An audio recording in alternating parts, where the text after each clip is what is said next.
চাইছে, তোমার জন্যই কিন্তু ওনার মনের মধ্যে যত যদি লাভ ফিলিংস যেটা আছে সেটা শুধুমাত্র তোমার জন্য, মানে তোমাকে ছাড়া কিন্তু উনি আজকে কারোর কথাই ভাবছে না, শুধু তোমার কথাই ভাবছে। কিন্তু এই জিনিসটাকে, এই যে ভালোবাসাটা স্টেবিলিটি পাবে নাকি, বা তিনি তোমাকে নিজের জীবনে স্টেবল ভাবে রাখতে পারবে কিনা, এটা নিয়ে বড্ড বেশি মনটা যেন একটা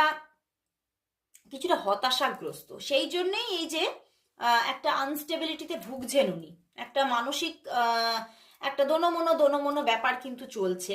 কিন্তু তোমার সঙ্গে এই যে আমি বললাম যে হয়তো হতে পারে আজকে গুড মর্নিং মেসেজ বা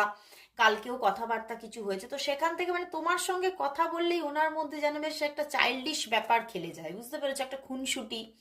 একটা আনন্দ, মানে একটা আমাদের ছোটবেলায় যখন আমরা বন্ধুদের সঙ্গে মজা করি, আনন্দ করি, সেই যে একটা সুন্দর মুহূর্ত,